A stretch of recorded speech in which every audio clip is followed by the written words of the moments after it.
इतना पढ़ो कि लोग तुम्हें पागल कहने लगे।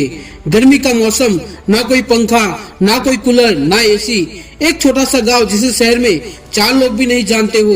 परिवार की हालत ऐसी कि खुदकुशी करने का मन करे। कमाने वाला एक पिता और उनकी छोटी सी कमाई पर चलने वाली 3 औलाद और माँ। रात ढल रही थी, पूरा गांव एकदम गर्मी से परेशान इस करवट से उस करवट करवटें बदलकर नींद पूरी कर रहा था। जहाँ लाइट तो छोड़ो, मोमबत्ती का होना भी मुश्किल था।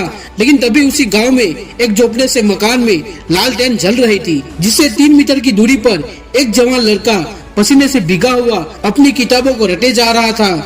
वो पसीने से पूरा भीग चुका था। ऐसा लग रहा था जैसे उसने पसीने से नहा लिया हो, लेकिन फिर भी उसको देखकर जरा सा भी ऐसा नहीं लगता था कि उसको गर्मी परेशान कर रही हो, या अंधेरे ने उसको परेशान किया हो, या पसीने ने उसको परेशान किया हो। दोस्तों, वो बस पढ़ते जा रहा था। वो किताबों में कुछ इस कदर खोया था कि उसे बस पढ़ना ही समझ आ रहा था। उसे आग जैसी गर्मी या पसीने से कोई फर्क नहीं पड़ता था। अब रात के 12 बजे, फिर 1 बजे, फिर 2 बजे, फिर 3 बज चुके थे। ना जाने वो लड़का कब से पढ़ा जा रहा था और कब पढ़ने बैठा था, लेकिन वो अब तक पढ़ रहा था। तभी अचानक से कमरे में अंधेरा छा जाता है। एकदम से अंधेरा पूरे कमरे को अपनी चपेट में ले लेता है। दरअसल लालटेन अब बुझ चुकी थी। उस वक्त लड़के के मन में क्या चल रहा था, क्या आप बता सकते हो?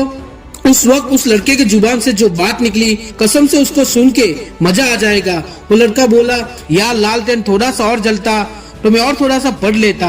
अब बताओ, क्या तुम में से कोई है इतना पागल पढ़ने के लिए? इसलिए उस गांव में उस लड़के को सब पागल कहते थे। गांव वालों से पता चला था कि वो लड़का कब पढ़ने बैठता था, लेकिन कब तक पढ़ता था वो कोई नहीं बता सकता था। बल्कि उसको खुद ही याद नहीं रहता था कि वो कितनी देर तक पढ़ता रहता था। हम मानते हैं कि ऐसे किस्से कम ही देखने को और सुनने को मिलते हैं, लेकिन जब भी मिलते हैं दिल को सुकून मिलता है। आपको पता है इतना पढ़ने वाला लड़का आगे जाके क्या किया होगा? उस लड़के ने आगे जाके यूपीएससी क्रैक की और एक अच्छा और बड़ा ऑफिसर बना। जब इतनी आग होगी सीने में, तभी तो मजा आएगा जीने में। दोस्तों, अगर गरीबी के हालात से लड़कर, संघर्षों से भिड़कर एक गरीब लड़का और अनाथ लड़का बड़े सपनों को पूरा कर सकता है, तो फिर तुम तो क्या चीज हो? अगर दिल में आग लगी हो तो हमें एग्जाम का फॉर्म और उसकी फीस 500 रुपया नहीं रोकने वाली है। कुछ गरीब लड़कों के पास फॉर्म भरने तक के पैसे नहीं होते हैं, लेकिन उनके दिल में आग लगी होती है।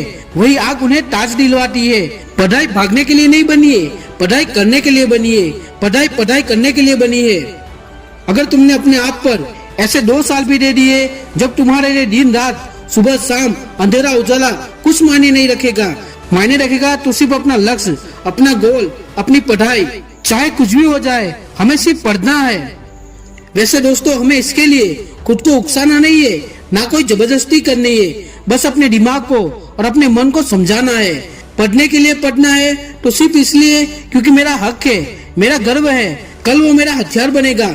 इसके लिए मुझे आज पढ़ाई करना पड़ेगा और उसी हथियार से कल मेरा चमकेगा। अगर दोस्तों दिमाग में 2 पैसों का भी ज्ञान नहीं होगा तो अपने फैमिली वाले भी इज्जत नहीं करेंगे। अगर आज नहीं पढ़ा और कुछ नहीं कर पाया तो कल सब बिक जाएगा और भूखे पे जिंदगी काटना बहुत मुश्किल होता है। बार बार कह रहा हूँ, सब छोड़ दो, सब बातों को भुला दो।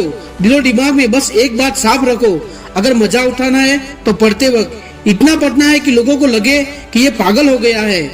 आपने पढ़ा होगा और आपने सुना होगा कि पागलपन वाली मेहनत ने ही लाखों घर बनाए हैं, लाखों लोगों की किस्मत चमकाई है। अगर उस बुलंदी पर पहुंचना ही एकमात्र लक्ष्य होगा तो आपको अवश्य मिलेगा। लेकिन सबसे पहले उस उजाले भरे दिन के लिए आज और अभी से आपको पढ़ना चालू करना होगा। इतना पढ़ना कि किताबें भी थक जाए, लेकिन तुम्हारा हौसला ना थके।